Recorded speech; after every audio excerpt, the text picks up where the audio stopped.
পিছনে এইরকম করে লাগতে পাইতো। তোমার পিছনে লেগেছে না? লেগেছে। কিটা লেগেছে?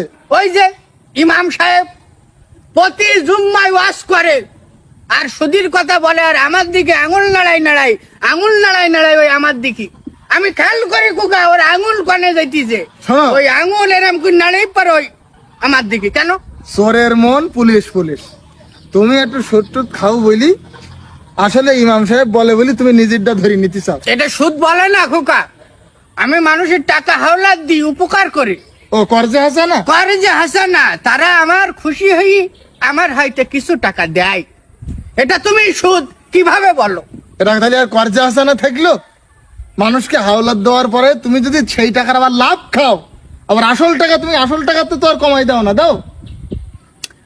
আবে, ঠিক আছে না ঠিক নেই, এটা স্পষ্ট সুদ। আর সুদ খাওয়া স্পষ্ট কোরআন শরীফ আল্লাহ তাআলা হারাম করে দিয়েছে। তুমি কিভাবে এই কাজটা করো? আর এলাকায় সমিতির লোকজনও ঢুকতে ভয় পেতেছে, কারণ সমিতির লোকের কাছ থেকে আর কেউ টাকা নেয় না, সব তোমার কাছ থেকে শুধু টাকা নিচ্ছে।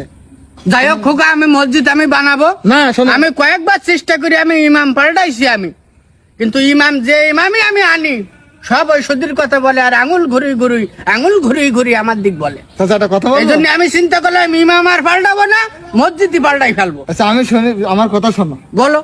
তুমি এই মসজিদ যদি নিজে বানাও, হ্যাঁ, বানাই যদি আবার কোন ইমাম আনো, বিশ্বাস করো সেই ইমাম এসে একই কথা বলবে। এটা তো আরাম জিনিস। তুমি কি জাহান্নামে যাবা তাই লেগে চাও? তুমি তো স্পষ্ট জাহান্নামে হয়ে যাবা। এটা তুমি কি কথা কইলি? আমি জাহান্নামে যাব না জাহান্নাতে যাব, এটা তুমি কি করে বলবো?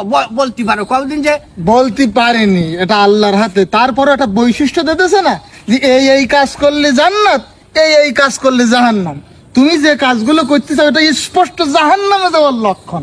ও আহাল্লাল্লাহুল বাইয়া ওয়া হাররামার রিবা, কোরআনের কথা। আল্লাহ ব্যবসাকে করেছেন হালাল আর সুদকে করেছেন হারাম।